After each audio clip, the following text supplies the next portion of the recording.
关了视频，云溪月开口说道：“叶董，关于伊人如雪在海外面临的问题，这些你们不需要去操心，你们只管考虑如何将伊人如雪给运营好，如何将伊人如雪打造成全球最顶级的品牌，如何将那些什么百年贵族国际大牌给踩下去，与这些无关的，交给我这个甩手掌柜就好。”是夜，分布在欧洲各国的伊人如雪门店也相继迎来了落地后的首度营业，欧洲各地也爆发了针对伊人如雪的抵制狂潮。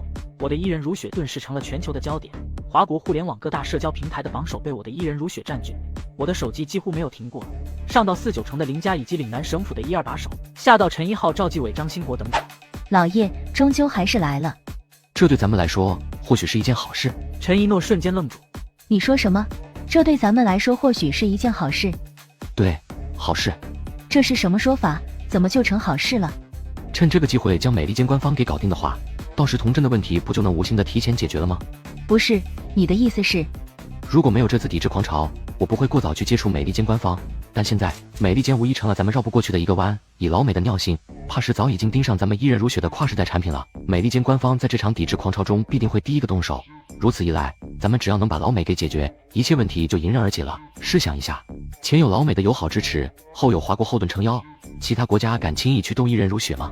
伊人如雪跟童镇事件的性质没有可比性，在童镇事件上，这对美利坚的影响太大，不仅威胁到美利坚在国际上的威望，还会威胁到美利坚日后的国际地位，这绝对不是美利坚能接受的结果。你说的没错，但咱们神州有句话叫擒贼先擒王，如果把美利坚之主拿捏在手的话，那你说会怎样？陈一诺大惊，什么？擒贼先擒王，把美利坚之主拿捏在手？对，不是你。这就是我的底气所在，本来不打算告诉你的，但为了避免你过于操心，想想还是让你吃上一颗定心丸吧。你有多少把握？9成以上吧。4日，我来到乾隆游戏公司。乾隆游戏是受到伊人如雪风波的影响了吗？对，我昨晚收到消息，海外很多国家准备掀起针对轮回的线上及线下活动，诉求是让伊人如雪要么降价对其华国市场，要么滚出他们的国家。如果做不到这点，他们对乾隆游戏以及轮回的抵制将同步进行。这都能扯到乾隆游戏身上去，有点意思。都知道伊人如雪跟乾隆游戏都是您旗下的产业，想想也不足为奇。所以老徐，你的意思是什么？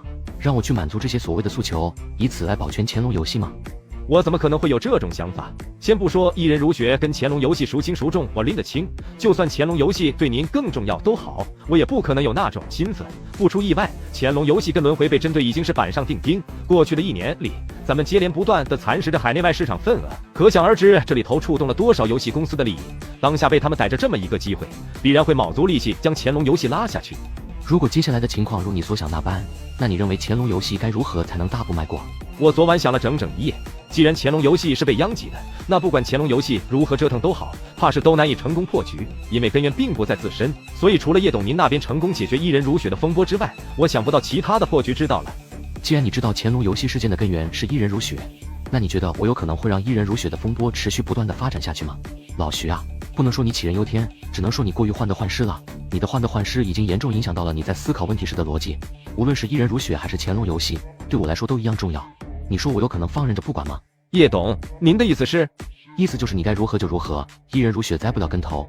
这一次，如果乾隆游戏真的被伊人如雪风波殃及到，那你们是真该好好抓住这种机会锻炼自己。你放心，不管你们到时候怎么应对都好，我都不会怪你的。叶董，如果那些海外民众真的针对乾隆游戏发起极端暴力行为的话，又当如何？要知道，近年来西方国家的民间大规模极端行动可谓是屡见不鲜，所以那些资本必会尽可能的将形势往那方面去策划的。该当如何？这不是你这个首席执行官该琢磨的吗？老徐，这些你不用来问我，更不用跟我进行任何汇报。在接下来的事上，我给足你一切自行决定的权利。还是那句话，无论你如何应对，我都不会怪你。叶董，老徐啊，你是时候该成长了。相比起乾隆游戏未来要面对的种种问题，现在这些不过是不值一提的毛毛雨罢了。也许之前我错了，我不该经常把那句你们只管负责乾隆游戏的内部事，其余的事全都交给我这句话挂在嘴边。你徐英杰跟其他人不同，你是乾隆游戏的担当所在。前世的徐英杰可是很有作为、极有担当的超级猛将，今世在自己提供的温床下成长，无疑是慢了许多。叶董，让您失望了。不怪你，要怪也是怪我。怪我压缩了你的成长空间。从现在开始，你无需再在事务抉择上跟我进行过多的请示，一切你自行拿主意即可。无论你怎么折腾都好，都随你。您就不怕我将乾隆游戏这艘船给开翻吗？开翻了我再搬回来，你只管抛掉一切心理包袱。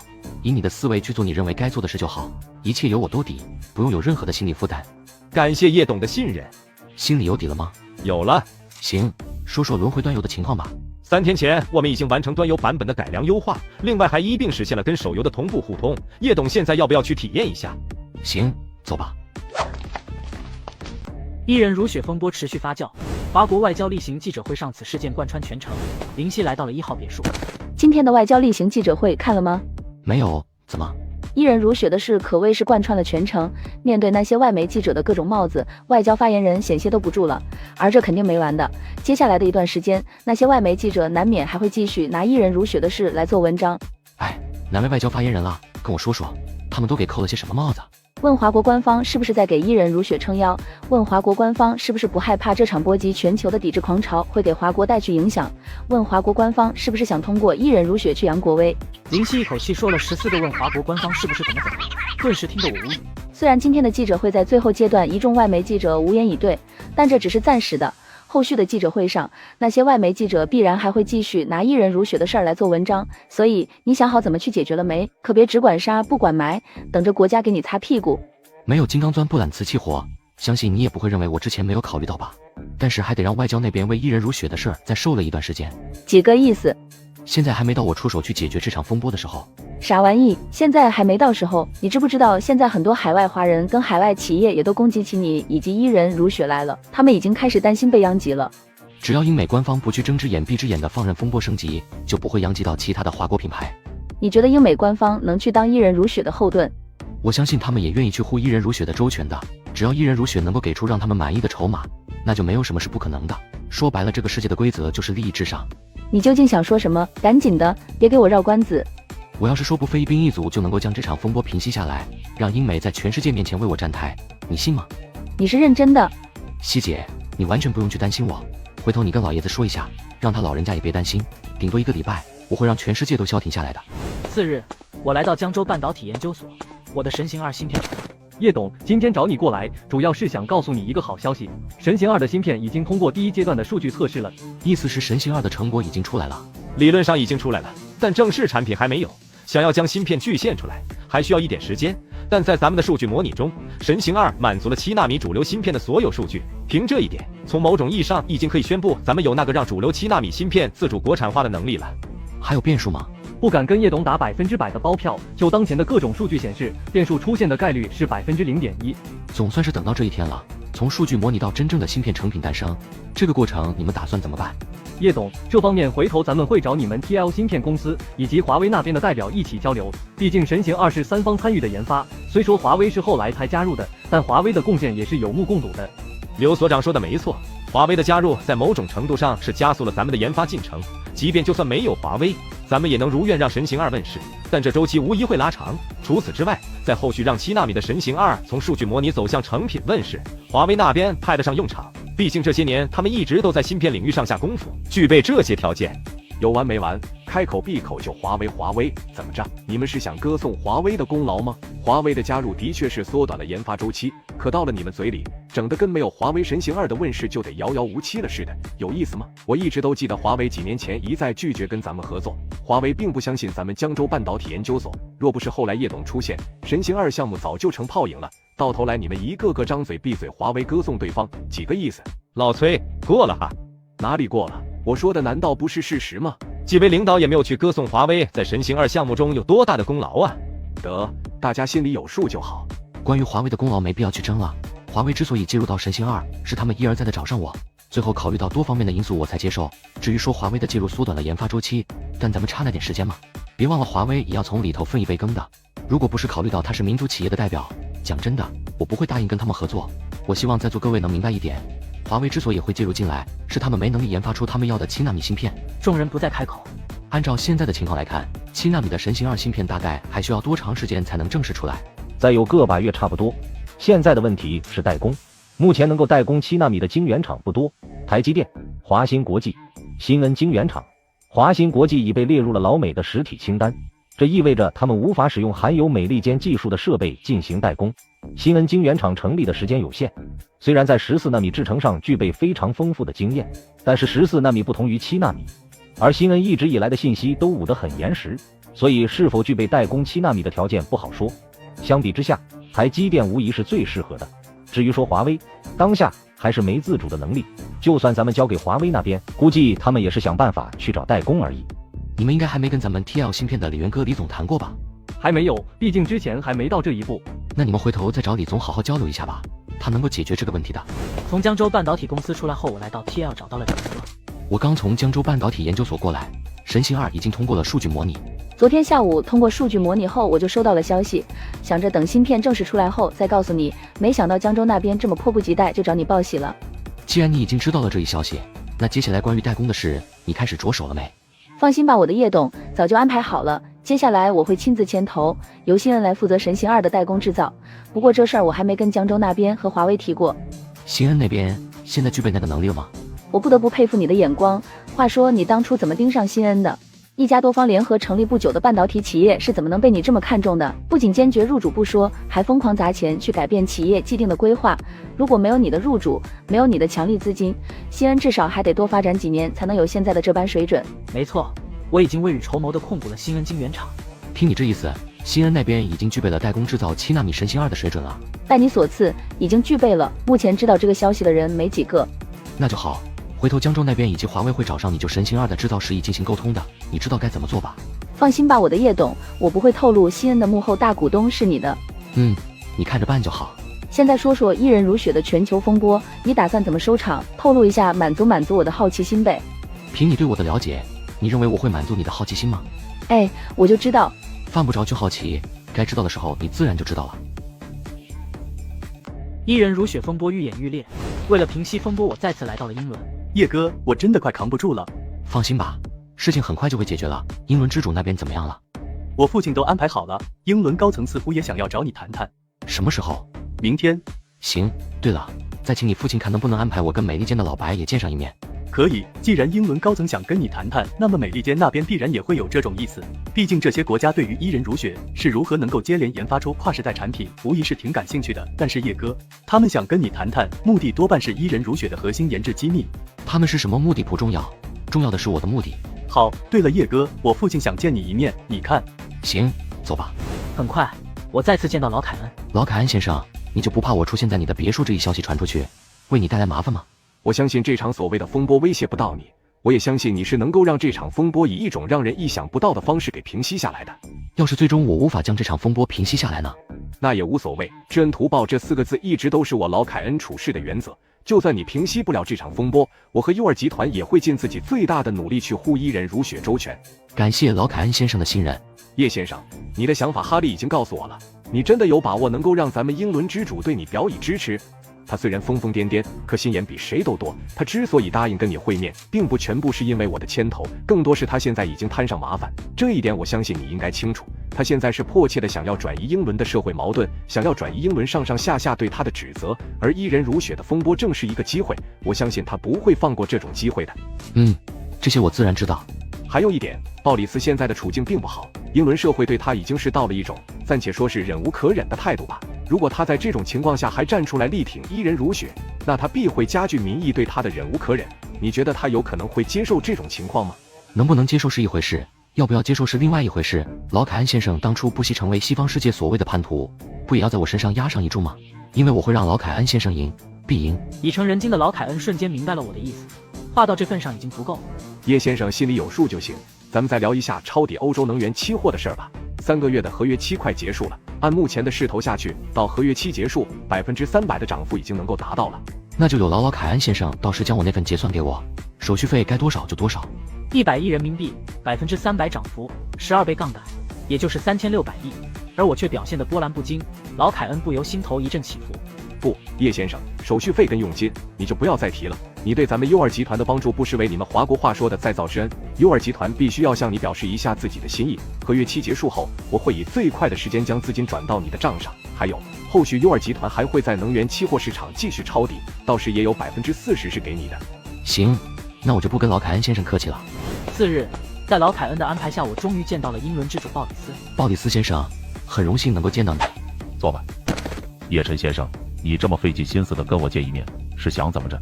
除了一人如雪的事之外，我想我也不敢随意来打扰日理万机的鲍里斯先生。你的目的是什么？很简单，让鲍里斯先生对我表以友好支持的态度，让鲍里斯先生下令整顿不良的社会现象，以此来保护咱们伊人儒学在英伦的合法经营。你可知，如果作为英伦之主的我公开对伊人儒学表示支持态度，下令去整顿你口中所谓的不良社会现象，这会导致什么后果？我当然知道。如果你想解决伊人儒学的处境问题，你该做的是向西方消费者释放友好的善意，将定价向华国市场看齐，甚至是进行适当下调，以此去挽回西方消费者，尤其是英伦消费者对伊人儒学的态度。鲍里斯先生，我要说我并不准备以降低价格的方式去挽回局面呢。鲍里斯脸色一变。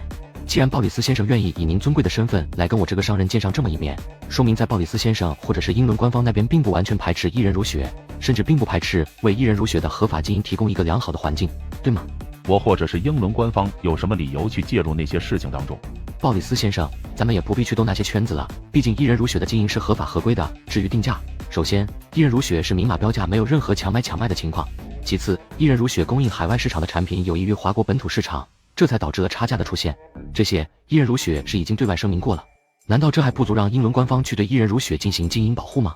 如果伊人儒学将产品的详细研制配方交出来，由咱们英伦的相关部门对其成本进行评估，要是能够证明伊人儒学是因为成本问题才导致价格差异的出现，无论是我还是英伦官方都能够给出一个让社会满意的交代，并且我承诺，英伦官方还会公开表达对伊人儒学的支持态度。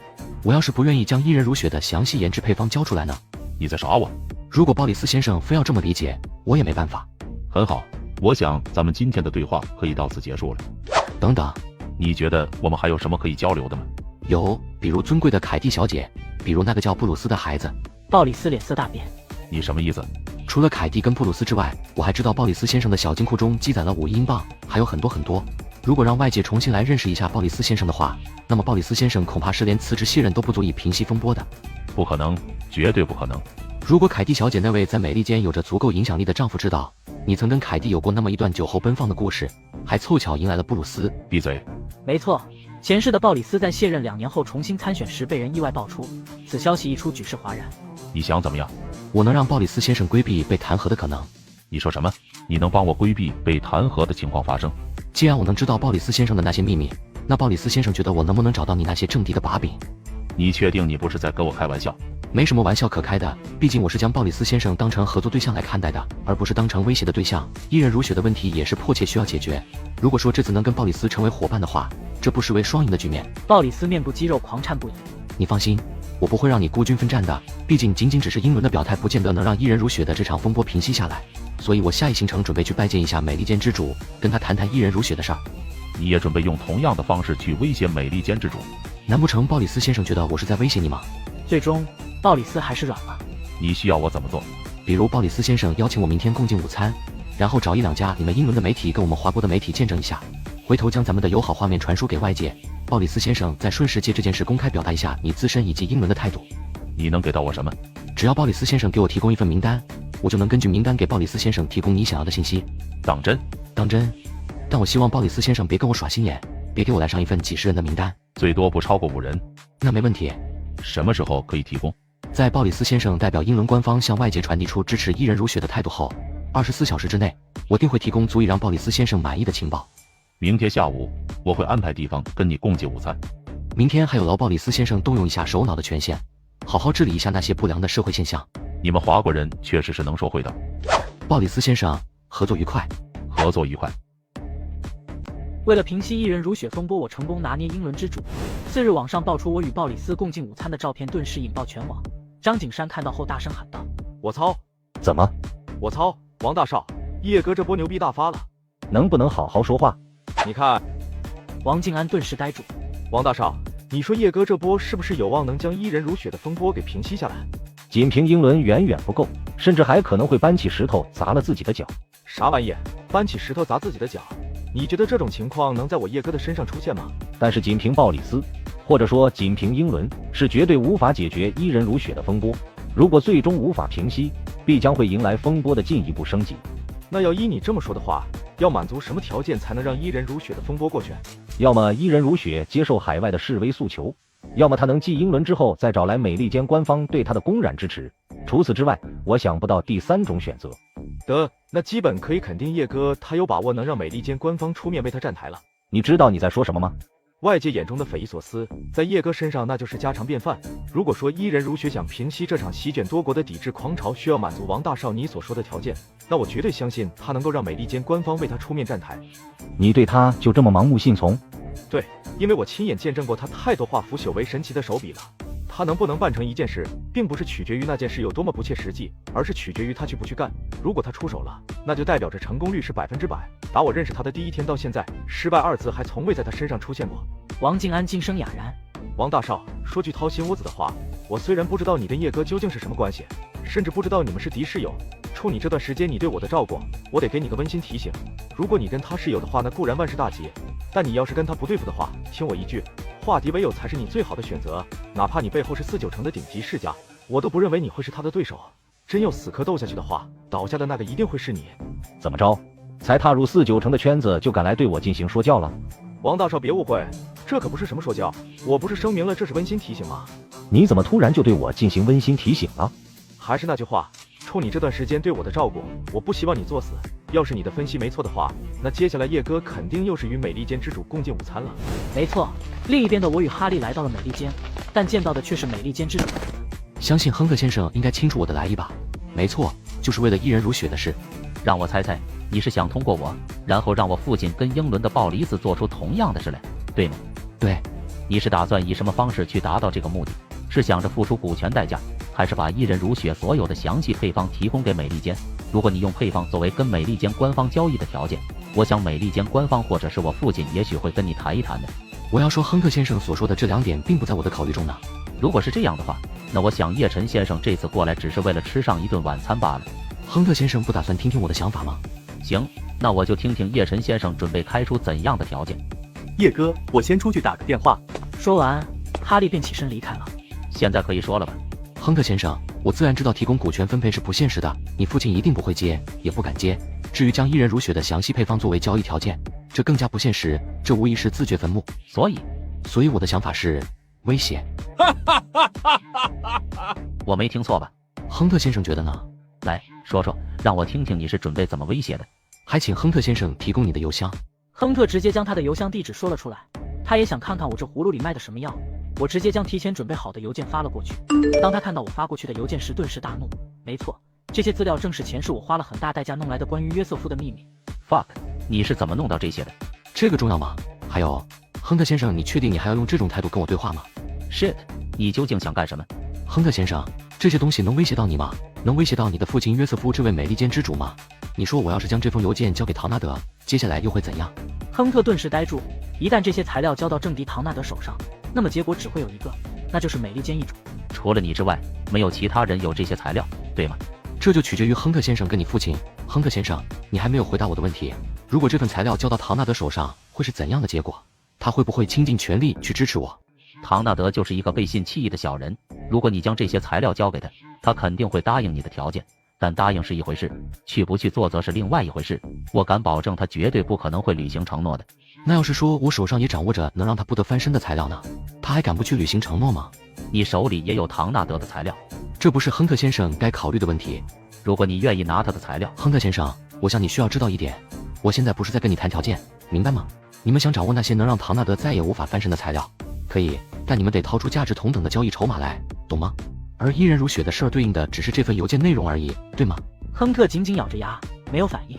所以这份邮件不知能否让亨特先生去说服你的父亲，让他成为下一个鲍里斯。我的要求并不高，只是让你父亲跟我共进一顿午餐，再通过媒体报道出去，让我接一接你父亲的事，然后让你父亲代表美利坚官方为伊人如雪说上几句公道话，这并不过分吧？毕竟伊人如雪的一切都是合法合规的，同样也给美利坚官方贡献税收，我就图个能让伊人如雪安生的经营环境，这也不过分吧？亨特顿时没了脾气。叶先生的要求不过分，我会跟我的父亲好好商量商量，尽最大能力去满足叶先生的要求。不是尽最大能力，而是必须满足我所说的那些。如果明天中午我无法出现在约瑟夫元首安排的餐桌上，那我想我或许会出现在唐纳德的晚宴上。不出所料，4日我准时出现在了美利坚之主面前。约瑟夫元首，很荣幸能够见到你。叶先生，你让我昨天晚上几乎是彻夜无眠。失眠一晚总比晚晚失眠好吧？如果那封邮件被曝光出去，或者说是到了唐纳德的手上，怕是元首先生日后都没有安睡的机会了。能告诉我你是从哪里掌握到那些材料的吗？不能。我听亨特说你手上还有唐纳德的材料，能让他不再有翻身机会的材料，对吗？对，我并不介意将那份材料交给约瑟夫元首，但有个问题，元首先生，你得拿出对应的交易筹码来。你想要什么？暂时还没想到。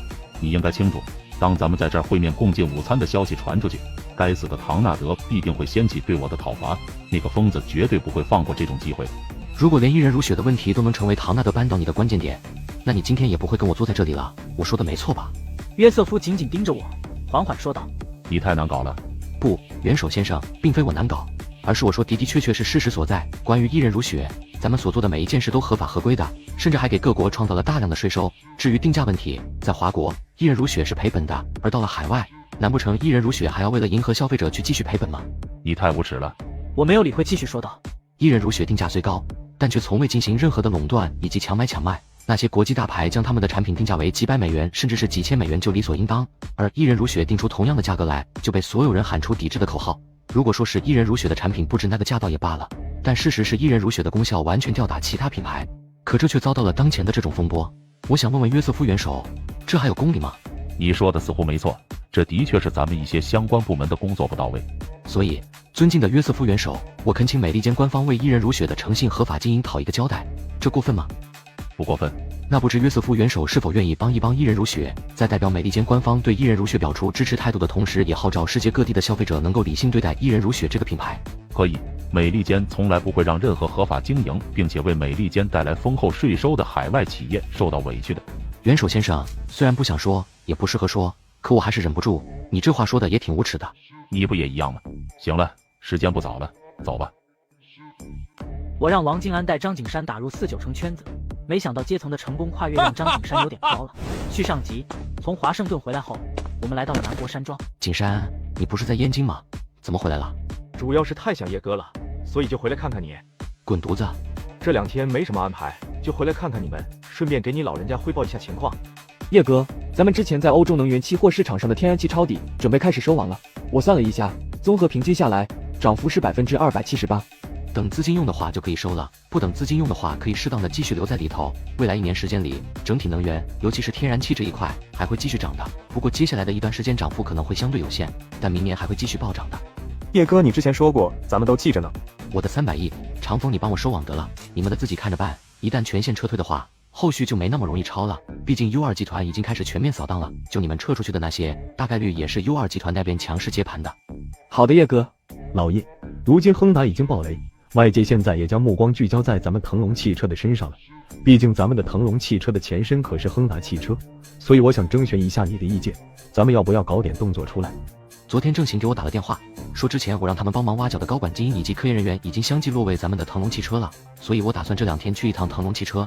既然你提到要不要搞点动作，那我就先跟你们几个通个气，动作不但要搞，而且还要搞大。我的计划是在全国铺设液冷超充，第1阶段覆盖10万根。几人顿时傻了眼。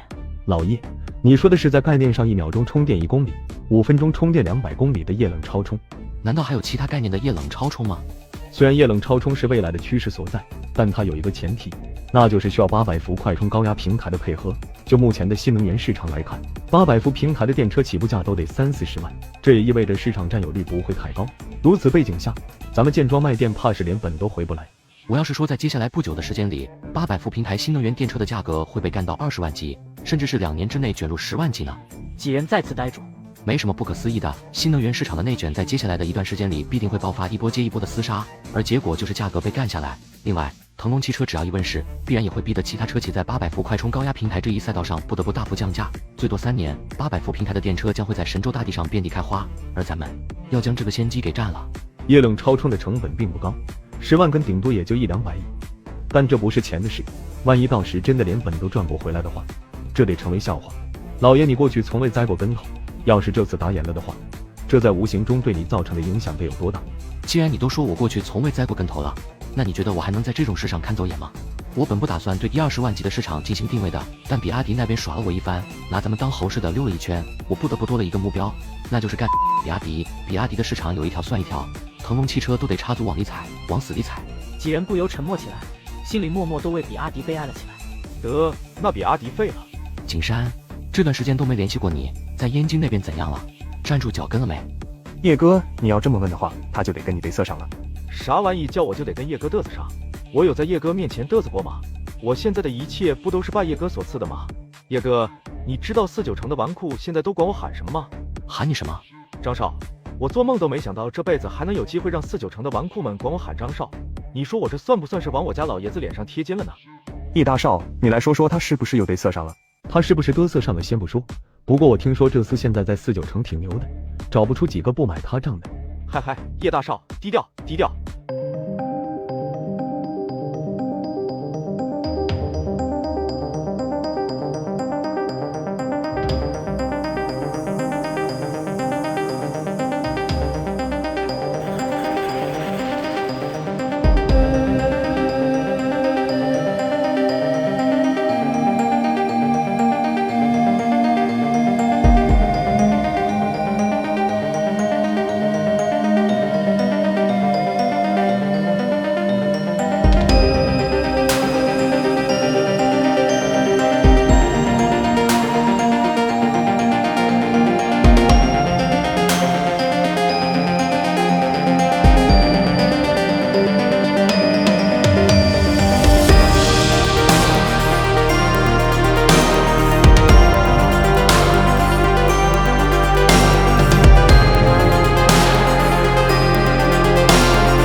半分钟后，我接受你的道歉了，这是翻篇了。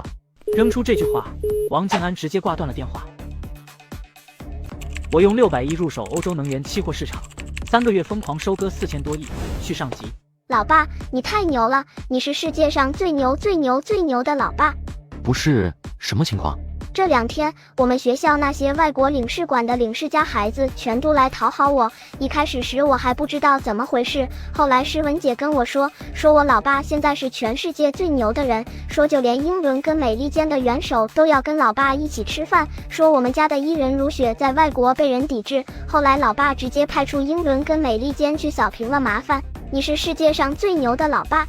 你这都是跟谁学的？小年纪张嘴闭嘴就是牛。再说了，你爸的事跟你也无关，你只管好好学习就行了。我可告诉你，你可别仗着有你老爸给你撑腰，你就在学校里摆谱端架子，或者是欺负人。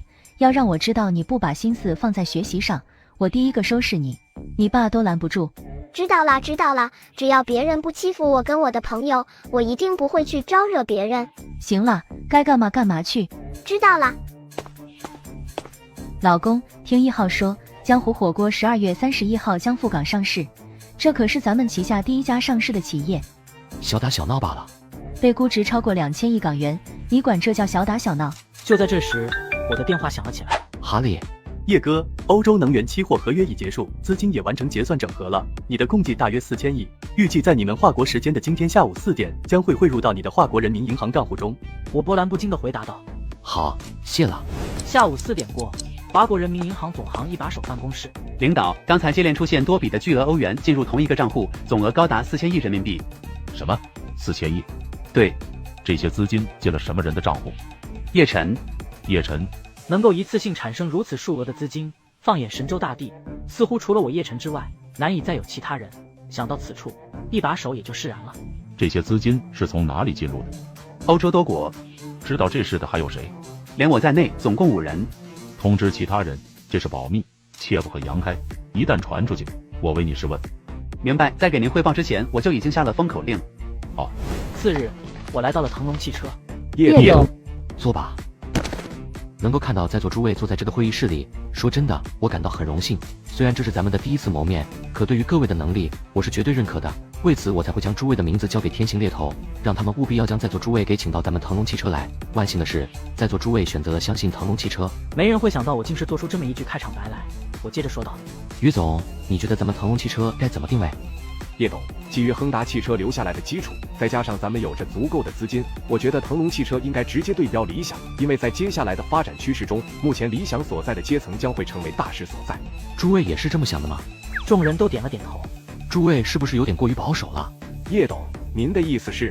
叶董的意思是你们的志向太小了，叶董志在把比亚迪给打下去。当然了，还有斯特拉。众人大惊。对，你们没听错。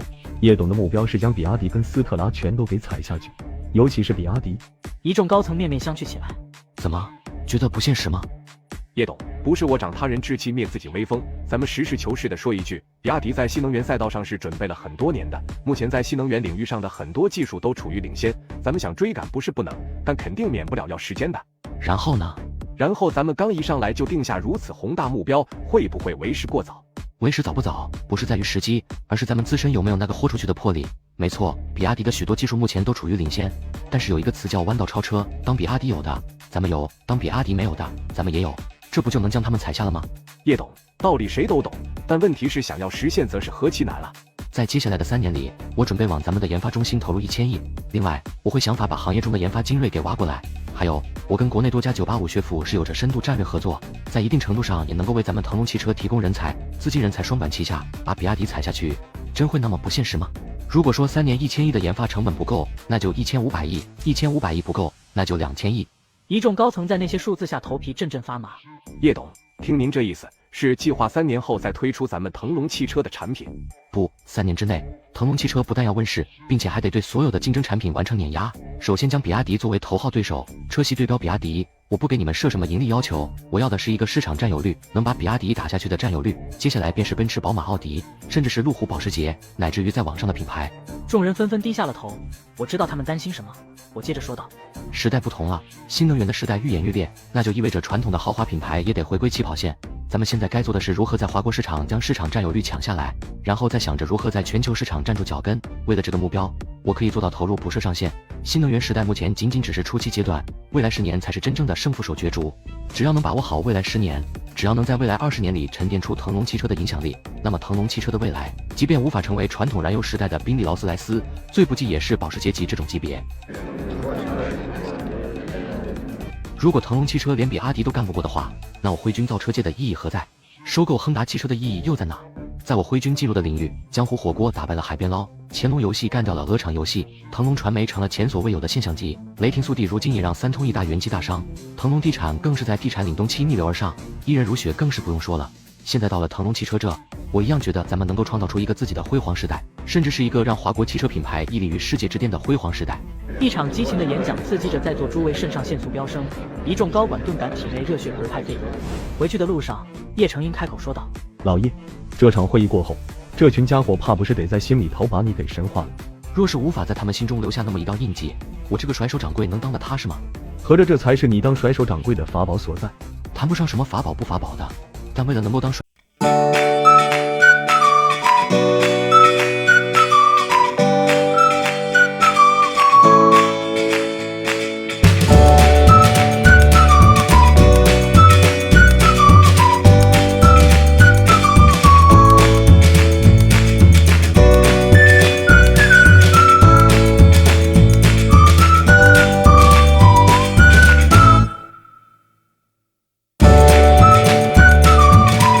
研发中心之外，我还打算去会一会魔都的2代圈子。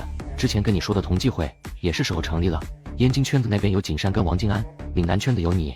接下来看一看魔都那边的圈子如何，如果合适的话，回头直接以燕京、魔都、岭南这3个圈子的顶级2代作为班底，顺势创建同济会得了。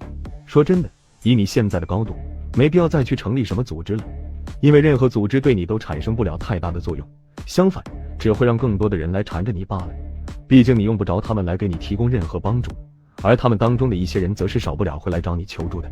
不，你错了，成立这么个组织看上去对我确实没多少必要，但对于后代却是很有必要的，同时还能让您家在后续的几十年甚至是100年都保持着长盛不衰。除此之外，对你们叶家，对长风所在的李家都一样，包括景山跟纪委在内所产生的影响力都将会是难以想象的。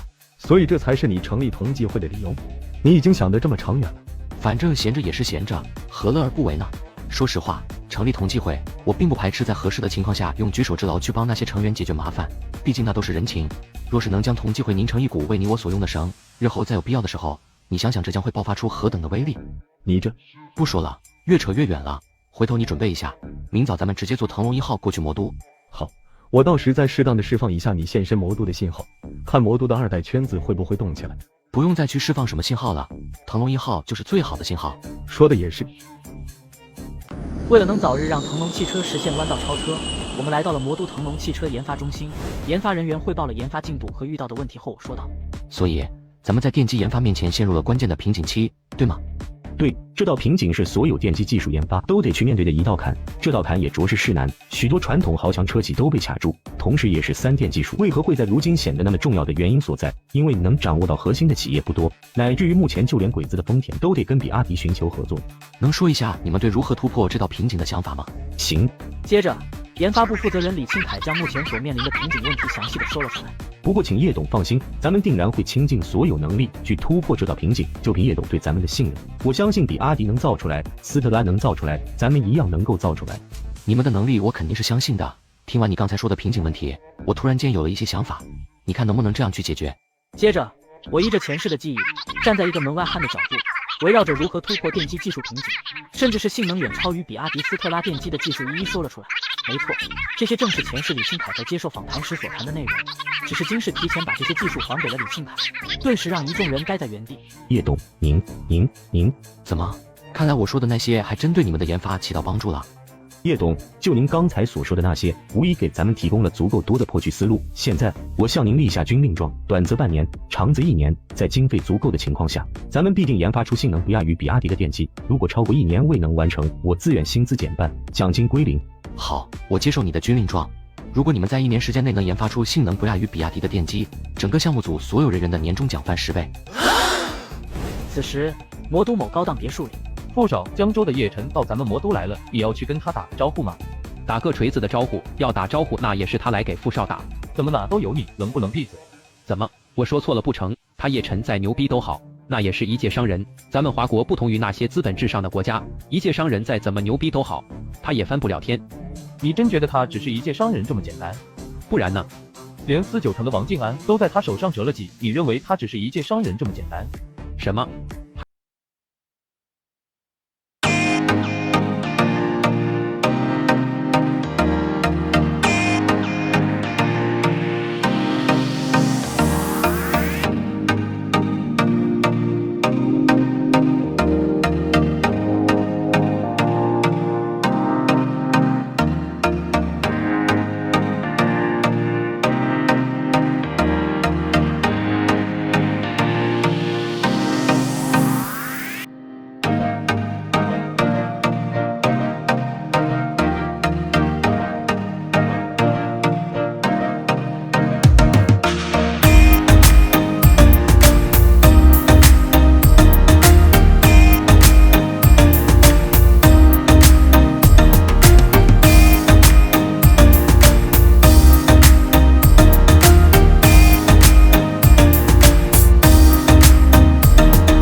还没产生过交集的话，那么我想他此番现身魔都，某种程度上有可能也是奔着你来的。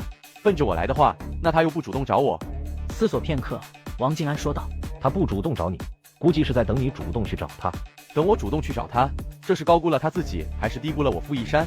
还有，他等我找他又是干嘛？他准备成立一个叫同济会的组织，同济就是同舟共济的意思。他想将那些家世在华国举足若轻的翘楚子弟以及各行各业的顶尖精锐给吸纳进来，从而打造出一个具备超级能量的组织。什么？这是翻版的共济会？对，大概就是那意思。他凭什么？就凭他跟英美之主友好会面，共进午餐，就凭英美两边罔顾舆论压力，为他的伊人如雪站台撑腰？你不用来试探我，华国的阶层体系跟欧美的截然不同。你能把电话打到我这来，说明你对于我跟他之间的事多少都是有了解的。所以我想说的是，他没你想的那么简单。王少，冒昧的再问一句，没那么简单是几个意思？意思就是你傅一山在他面前不够看，他要是想拿捏你的话，10个傅一山捆在一块都玩不过他。傅一山闻言脸色大变。王少，你不是在跟我开玩笑吧？你觉得我有跟你开玩笑的那个必要吗？行了，该说的不该说的我都说了，如何抉择在于你。最后我再重申一遍，他远没你想的那么简单。你可以不理他，但最好别去招惹他。还是那句话，你不是他的对手，10个你捆在一块都玩不过他。说完，王静安直接挂断电话。另一边的傅一山却是愣在原地。傅少，看来咱们都低估了那位仅用4、5年就爬到了金字塔上层的主啊。傅少，你要是愿意听的话，我就多说几句。连王静安这位4、9成新生代第一人都能做出各种让人费解的选择，我觉得咱们应该不用去顾忌那么多。如果选择是正确的话，时间会证明你是明智的。真要迈出这主动的一步吗？我觉得可行。傅一山思索片刻，还是拿起电话给叶成英打了过去。另一边的叶成英接到傅一山的邀请后找到我。老叶，真让你给说中了。傅一山安排了一个晚上的饭局，想让咱们一块过去。你应下了没？没你的发话，我敢随便答应吗？行，那就给他回话吧，咱们过去。好。就在这时，我的电话也响了起来，魔都红酒王子秦朗打来了。秦总，叶董，您叫我秦朗就是，在您面前，我这算是哪门子了总啊？秦总谦虚了，给我打电话是有事吗？这不是听说您的腾龙1号现身魔都机场了吗？所以想问问您是不是来咱们魔都了？对，来魔都视察一下腾龙汽车研究院的情况。您不急着回去吧？估计还要待个1、2天。怎么？没怎么，就是想着招待一下叶董，不知道我有没有那个荣幸。我思索片刻，说道：我这边今晚有个饭局，有没有兴趣跟我一起过去？承蒙叶董给机会，我去。好，地址我一会儿发给你。挂了电话，叶成英开口问道：秦总，何方神圣？秦朗，魔都秦氏国际商贸的总裁。秦氏国际商贸我知道，在魔都也算是稍稍上得了台面的企业。你让他晚上一起去参加傅一山的饭局，可别跟我说你想把他打造成张景山的翻版，让他成为你在魔都圈子的代言人。同济会一旦成立，初期必然会面临各种各样的问题，尤其是魔都这个心高气傲、桀骜不驯的圈子，找个人盯着是有必要的。所幸我也不介意给他这个机会。你打算扶持他在魔都圈子上位？谈不上扶不扶持的，就让他跟着一块在那位傅大少他们面前露个面，至于其他的，就看他自己的造化了。我的腾龙1号现身魔都机场，傅家大少权衡后还是决定主动约我见面。傍晚，我们3人来到了饭店。久仰叶董大名，今日可算是得以一见。先自我介绍一下，傅一山，不才在松江曲阜干点杂活。如果傅大少说曲阜3把手是干杂活的话，那这又得让1、2把手情何以堪？区3把手，对比起叶董来，可什么都不是。就这会，估计咱们市府里头的领导班子已经在想着该用什么办法将叶董请到市府里头沟通交流了。傅大少若这么说的话，保不齐我得飘了。叶董有那个资本。傅大少，需要我给你介绍一下我身边这位吗？你看我，光就盯着叶董跟叶大少了，不用叶董介绍，我认得这位，秦氏国际商贸的总裁秦朗秦总。傅大少，您好。没想到秦总竟然还跟叶董如此熟络，看来真是深藏不露啊。秦总给我打电话说是想接待一下我，正好傅大少有请，想着省点时间省点事，就将秦总给带来了。傅大少不会觉得我无礼吧？不，肯定不会。既然秦总是叶董的朋友，那也算是我的朋友了。那以后还得有劳傅大少关照一下秦总了。好说，能力范围之内，规则允许范围之中，能帮的我肯定会看在叶董的份上帮的。谢叶董，谢傅大少。叶董，给你介绍一下，这位是韩博远，咱们魔都办公厅的。魔都市局韩局的公子，我知道。看来叶董对咱们魔都的情况挺了解的啊。有叶大少在，傅大少说我有可能对魔都的情况不了解吗？也对，叶董久仰大名。韩公子，幸会。那叶董，咱们里边请。不知叶董此番来魔都所为何事？如果有需要的话，能帮忙的，我肯定不推脱。能力范围之内，规则允许范围之中的帮忙吗？叶董，你这不是在揶揄我吗？言归正传吧，此番来魔都，我就为了2件事，一件是视察一下腾龙汽车研究院的情况，另外一件就是想看傅大少会不会主动找我，以此来决定我要不要对傅大少高看一眼。此言一出，众人脸色骤变。呵呵，叶董，你觉得我需要你来对我高看吗？你或许不需要我的高看，但是我却有必要来看看你值不值得我去高看。要不是给王静安的那一通电话，傅一山这会怕是已先翻桌子走人了。但此时这位魔都天字号大少强忍住怒火说道：“然后呢？如果我没猜错的话，你肯定给王静安打了电话，要不然傅大少也不可能会为我设这么个饭局。既然傅大少给王大少打过电话了，那我相信咱们的王大少肯定会在电话里给傅大少透露一些情况，包括我这趟魔都之行的意图。所以，我打算创建一个名为同济会的组织，不知傅大少有没有兴趣？同济，顾名思义就是同舟共济的意思，组织以守望互助为宗旨。这一点，我相信王大少应该也有跟傅大少说过了，对吧？我这人吧，从小到大都不喜欢，也不习惯被别人压着。所以傅大少这是拒绝了吗？我有不去拒绝的理由吗？如果同济会成员跟魔都圈子发生利益摩擦，或者是跟傅大少发生利益冲突，同济会将会不遗余力的去对傅大少或者是对魔都圈子发起极力打压。不知道傅大少认为自己承受得起吗？你在威胁我？谈不上威胁，只是阐述一个事实而已。我知道傅家长辈官居富国，魔都更是被傅家经营的犹如铁板一块，无论魔都之主的位置再怎么换都好，都撼动不了你们傅家在魔都打下的根基。但我要是说……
再谢也不迟。而此时另一边的傅一山也接到了他父亲的电话。喂，爸。我听说江州的叶晨到魔都来了，是吗？爸，您还关注起他来了？我也是才听说的，切记千万不要招惹他，甚至若是有机会的话，想办法跟他处好关系。爸，他究竟是何方神圣？王静安被他踩在脚下这事，你应该知道吧？不仅是王静安，连王家似乎都被他给拿捏住了。除此之外，听说他还曾被老总在紫禁大院中深夜召见。闻言，傅一山大脑顿时宕机。不是他到底什么来头？这个你不用去理会。总而言之，就一句，千万别去招惹他，哪怕无法建立交情都好，也绝对不能成为敌人。好，我知道了。重生的我一向秉承低调做人、高调做事的原则，在接受专访时，我也决定彻底放飞自我。续上集，从魔都天字号大少饭局出来后，我接受了央台传奇访谈栏目。叶董，我相信广大社会民众都对您这一路的崛起感到不可思议。您在短短几年时间就获得了如此成就，对此您有什么想说的吗？或者说您对于您的成功是如何看待的？每个人对成功的定义不同。如果说赚到很多的钱就等于成功的话，那也许现在的我是成功的。可我对于成功的概念不单单是赚到钱这么简单。那不知叶董对成功的定义是什么？觉得如何才算是成功？当有朝一日我能为华国做出除金钱之外的卓越贡献后，也许我才会认为自己是成功的，但现在还远远不够。叶董能说的具体点吗？很简单，以腾龙传媒为例，当咱们腾龙传媒的影视能够走向全球各地，并且在世界舞台上取得成功，让世界重新认识华国的文娱，接受华国的文娱，乃至于沉浸于华国的文娱时，这才是成功所在。您的产业众多，咱们暂且就先挑腾龙汽车来说吧。您对腾龙汽车是如何展望的呢？从第一辆腾龙汽车进入市场开始算，5年之内成为全国市场销量最高的品牌，10年之内成为全球销量最高的品牌。为了这个目标，我已经在腾龙汽车的高层会议上放下话，咱们腾龙汽车将致力于最为先进的研发。接下来的3年里，我计划投入1000亿进去，如果1000亿不够，那就2000亿；2000亿不够，那就3000亿。主持人大惊，不等他作问，我继续说道。对于腾龙汽车，我的野心极其之大，大到我要让它成为第2个伊人如雪，大到我要让全世界重新去定义华国汽车，甚至是自大自狂地说一句，我要让华国自主的腾龙汽车成为全世界都认可的豪华品牌，乃至于超豪华品牌。此言一出，众人再次惊呆。能说说是什么原因促使你产生造车这一想法的吗？因为我觉得目前的华国汽车不尽如人意，虽然目前新能源赛道上各大品牌打得一片火热，但想要让华国汽车成为世界的主流品牌，想要让华国汽车站到世界的中心，说句难听点的，不现实。不是我瞧不上国内那些新能源势力，而是他们根本就不具备让华国汽车在全球崛起的资本跟条件。叶董，这一段要是放出去的话，恐怕你得成为众矢之的了。只要站在事实这一面，我从来都不在乎成为众矢之的的。咱们暂且先不说其他的汽车品牌，就说比亚迪，各种公开数据显示，比亚迪的许多技术在新能源时代的今天，即便放眼全球都是遥遥领先的。我不否认比亚迪的成功，但恕我直言，比亚迪想要代表华国制造立足于世界舞台中心，不现实。接着，主持人对我旗下的江湖火锅、恒隆地产等一众企业都提了问，而我的回答都是一次次惊呆众人。叶董，到目前为止，您的企业都是自成一体，为此你有考虑过创建集团公司吗？不出意外的话，明年腾龙集团将会落户于江州时代之城，我计划在明年10月1号当天正式成立腾龙集团。能说说为什么定在10月1号的国庆当天吗？因为我对腾龙集团的定义是与国同在，有朝一日若是国家需要我的腾龙集团，我必将责无旁贷地倾尽所有。我采访过的企业家不在少数，叶董，您是第一个说出这种话来的企业家，且不管日后如何，就此时此刻，请允许我向您表示最崇高的敬意。众所周知，我是孤儿出身，打从襁褓之中就落入到了江州福利院，生在红旗下，长在春风里，吃的喝的穿的用的，包括上学，这一切的背后都是国家的提供。故此，假如某天国家需要我，我能做的只有4个字，那就是义不容辞。不管是现在还是以后，腾龙集团都会坚决贯彻回馈社会、回馈国家的宗旨，在力所能及的范围内去助力于华国的全面复兴，去为华国的繁荣发展尽最大贡献。刹那间，一众人都被我的家国情怀所感动。时间也差不多了，感谢叶董能够在百忙之中抽空接受咱们的专访。最后，叶董还有没有什么想跟咱们社会大众说的？年初1，我会给所有人一份惊喜，所有华国人，所有盼着华国能够越来越好的人。专访结束，我来到了市府，魔都之主陈宁约了我见面。本来在得知叶董抵达魔都的第一时间，我就该联系叶董的，但碍于公务繁忙，着实抽不开身，才拖到了今天。陈书记严重了，只要你想见我，我肯定是随叫随到的。不知叶董这次到魔都所为何事？主要是到腾龙汽车研究院视察一下情况，顺便应邀参加傅一山傅大少的饭局。陈宁脸色微微一变，叶董在此之前还跟曲阜的依山同志见过面了。打从落地魔都的那一刻起，我就在等他的电话，好在他没有让我失望。所以叶董来魔都也有部分原因是冲着依山同志来的。不，我冲着的是傅大少，而不是陈书记口中说的依山同志。毕竟若只是松江曲阜3把手的话，是不值得我去上心的。陈书记犯不着拐弯抹角的来试探我了。如果我没猜错的话，您之所以现在才找我，想必应该是跟4、9成的老王家通过气了，不妨有话直说。都说叶董非比寻常，今日一见果真如此，不知叶董可否猜一下我找你过来的来意？猜就不用去猜了，我可以直言坦诚自己的态度。只要魔都市府想跟我开展合作，我随时张开怀抱。我知道陈书记断然不需要通过我去摄取任何业绩，毕竟到了您这种高度，只要不犯错，下一步必会如此精的。确实如此，在咱们华国，无论是一品大员还是绿豆芝麻官，没人会抗拒得了业绩。有时候不是雪中送炭才珍贵，锦上添花一样能够光芒万丈。叶董，你说是吗？所以您此番约我会面，就是代表魔都来跟我洽谈合作的。都知道汽车产业是魔都的支柱产业之一，咱们官方一直以来都是大力支持汽车的技术革新。如今，腾龙汽车在亨达汽车留下的基础上，进一步加大了产业链的布局力度，这无疑是极为契合咱们魔都在汽车这一产业上的发展方向。咱们官方将会贯彻大力支持的原则与宗旨，竭力去为腾龙汽车提供国际一流的营商环境，以服务者的角色，尽可能的去做到有求必应、无事不扰的店小二，共同铸就出共赢的发展大势。怎么着？难不成陈书记跟魔都官方还担心我将腾龙汽车在魔都的布局给撤走吗？众所周知，叶董对于江州的情怀非同一般，而岭南官方以及江州官方跟叶董之间的关系也非常紧密。魔都官方包括我这位魔都之主在内，担心叶董将腾龙汽车在魔都的布局撤回江州，不也是正常的吗？的确，我是有想过让腾龙汽车全面回到江州的。我相信只要我有这个意向，江州官方必定会极力配合，并且提供一切能提供的便利。那现在呢？我思索片刻，岔开话题说道：陈书记，我要是没猜错的话，您是跟王家那边通过气了，所以才对我发起会面邀约，让我到这儿来的吧？叶董，我想咱们不必在那些不相干的问题上纠扯太多。今晚坐在这儿的是魔都之主，是想跟你旗下众多企业开展合作，以此去实现双赢的魔都之主。不知魔都市府能给到我什么？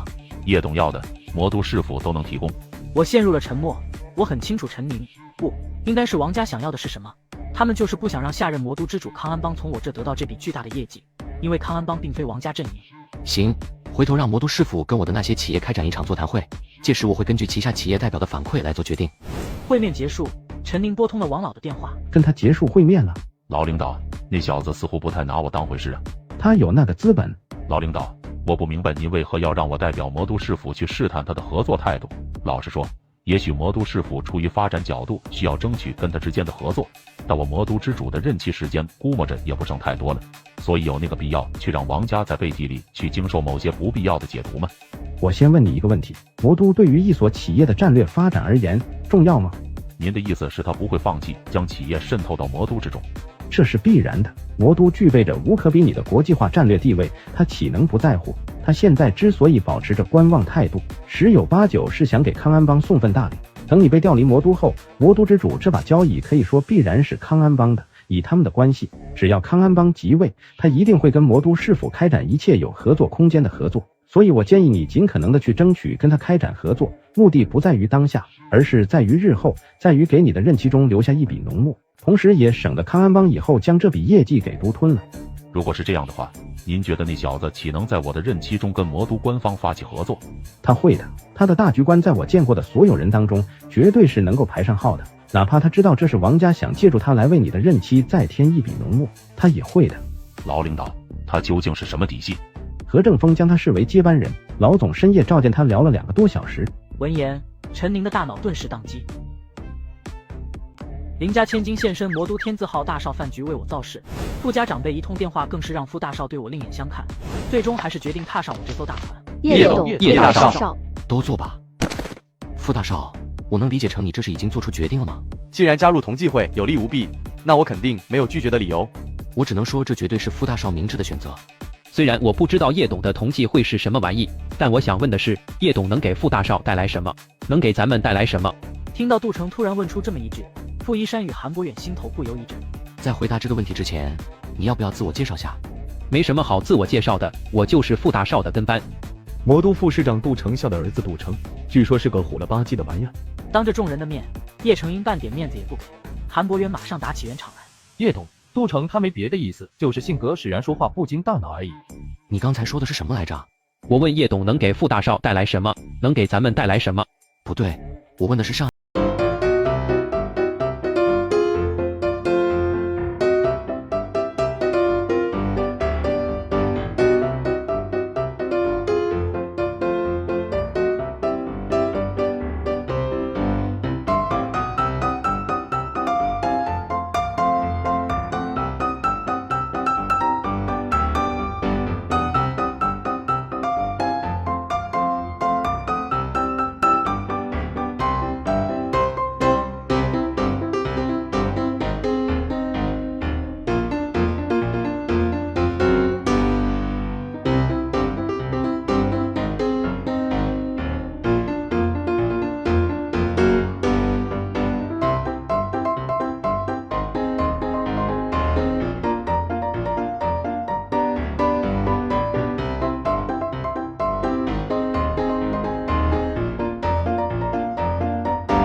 那我回头就重新剪过。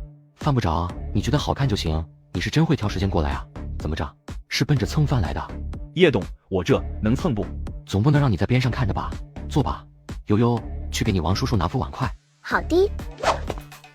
叶董，听说您这趟魔都之行把傅一山给收服了，是吗？看来你的消息还挺灵通啊。我没少在魔都待，魔都圈子里的主我还是挺熟的。我还听说你准备创办一个叫同济会的组织，是吗？对。那个，我有资格成为里头的一员吗？两世为人的我都没与王少聪发生过太多交集，没想到在我一而再的排斥下，王少聪还会做出如此姿态，更是不惜将自己的人生跟千通集团的未来全都压在自己身上。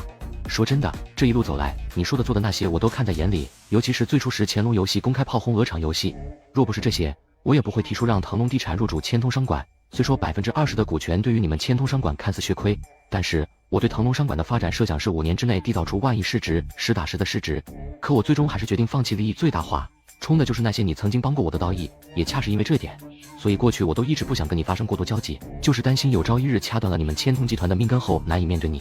所以叶董的意思是，我知道你一开始是因为长风的原因才会对我的乾隆游戏百般力挺，但我无所谓那些，我只知道你为了成我，不惜去招罪鹅厂，去给对方上眼药，这些我都装在心里。所以在答应入主千通商管的事上，从某种意义上算是我对你的回馈。可我万万没想到，你今天会不请自来的向我表出这么一番态度，我真的很意外。不知叶董肯不肯给个机会，让我王少聪，让我千通集团登上您这艘船？我思索片刻，缓缓说道：以后多跟景山纪委他们接触吧。谢谢叶哥，谢谢叶哥。次日，王少聪来到了千通集团总部。你能不能穿得正式点？成天穿这种玩意儿像什么话？我现在在集团里头又没有任何职务，犯得着那么正式吗？就这样挺好，舒服。老王，听说这2天没少资本登门拜访，总共几波了？6波了，包括之前那几方跟千通集团签下对赌协议的资本吗？对，这是闻着味了，很正常。主要是叶晨的不败神话太过于不可思议了。如今他要入主千通商馆，自是有不少资本想着分一杯羹的。在传出叶晨要入主千通商馆之前，一个个都觉得千通商馆难逃一劫，恨不得拿刀子抵在我的脖子上让千通还钱。眼下得知叶晨要入主千通商馆的消息，千通商馆立即就摇身变成香饽饽了。那几方跟咱们千通签了对赌协议的资本，现在是怎么个态度？他们的意思是，如果腾龙地产入主千通商馆的话，那之前的对赌协议可以作废，他们可以接受千通商馆在腾龙地产入主后的股权重组，哪怕他们当前所拥有的股权在重组过后被稀释也能够接受。这算盘打得够可以的啊！腾龙地产一旦入主千通商馆，那就意味着腾龙商业综合体将会成为千通商管的挂钩资产。如此一来，哪怕他们当前所握有的千通商管股权被稀释过半，也都是捡了大便宜。可他们也不想想，就对赌协议连本带利的那区几百亿，叶哥怎会去在乎？叶哥，你不是比他还年长吗？岁数不重要。等腾龙地产正式入主千通商管后，你重返千通董事会，由你去全面对接千通商管那一块。行，你跟那群老家伙通过气了没？注意你的措辞，我准备针对千通商管的问题在近日召开董事会议。关于你重返董事会并且全面对接千通商管这一块的事儿，问题不大，我相信他们不会也不敢在这一问题上跟我唱反调的。那就妥了。截止上市的最后期限还有半个月，上市失败现在能说已成为定局了吗？定不定局已经不重要了。退一步来说，就算真的通过湘江那边的上市申请，最终决定权也在咱们手中。要是这样的话，那些老家伙说不准又得吵了。毕竟腾龙商业综合体对千通广场的冲击还得1-2年才会出现，而那群鼠目寸光的老家伙说不准不愿意去考虑未来，只顾眼前成功上市所能给到他们的利益。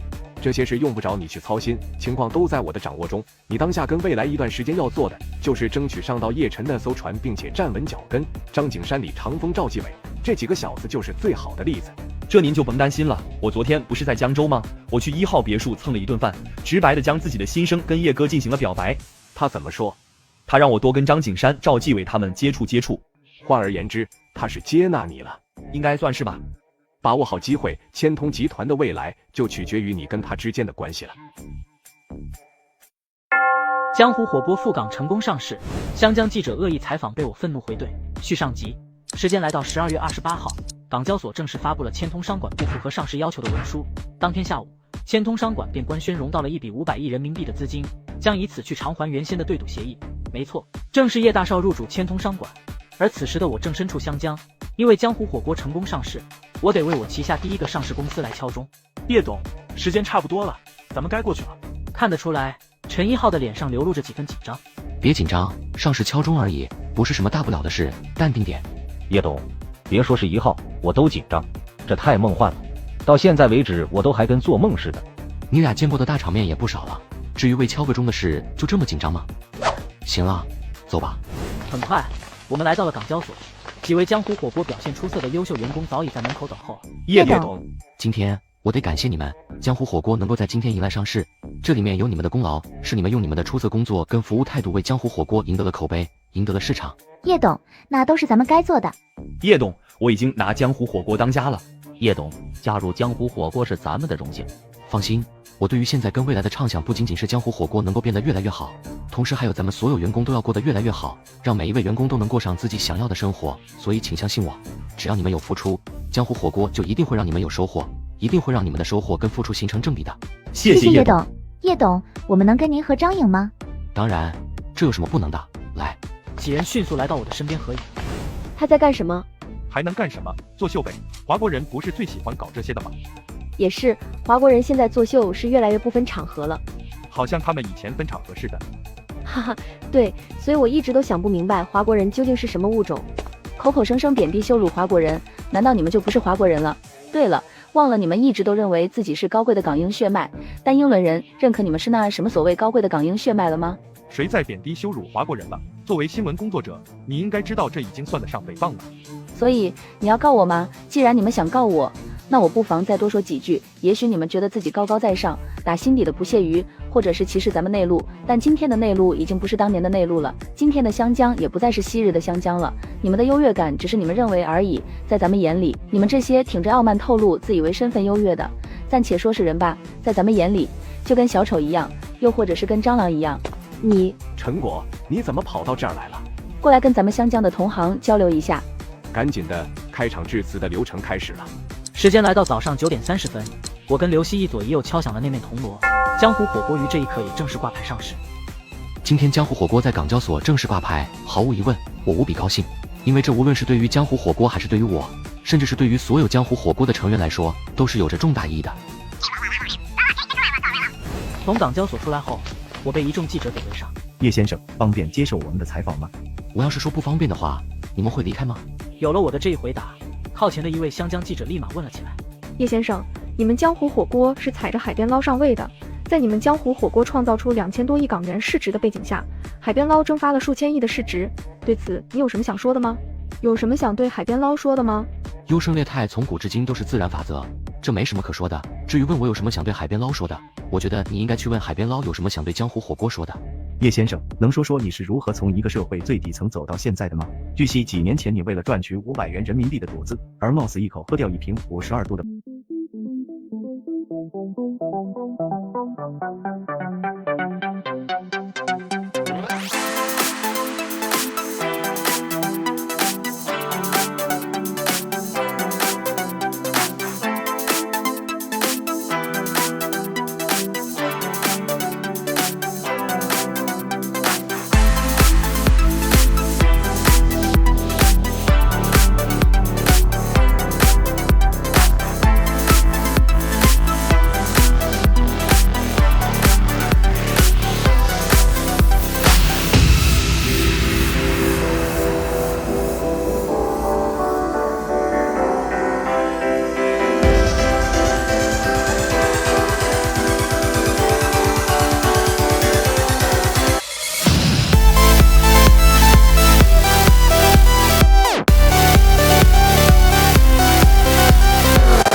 你做得很好，像你这么有血性的成员，如果不给你升职加薪，那咱们腾龙新闻就没有未来可言了。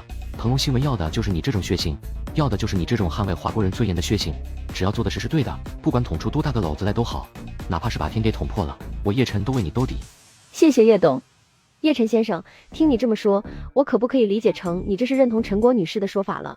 说我们湘江的新闻从业者是蟑螂？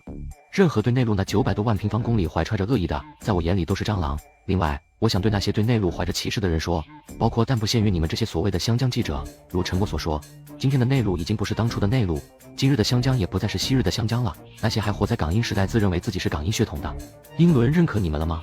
你们有什么资格在内陆面前装傲慢装尊贵？就靠着内心深处那自欺欺人的所谓优越感吗？你真以为有钱就了不起？真以为有钱就能随便羞辱咱们湘江人？有钱是不是就了不起？这个问题我回答不了你，但我由始至终都没有想羞辱湘江人的意思。我羞辱的只是那群活在港英时代，认为自己是高贵的港英血统，从而对内陆去进行轻蔑歧视的蟑螂。就在这时，港交所的高层走过来。叶先生，发生什么事了？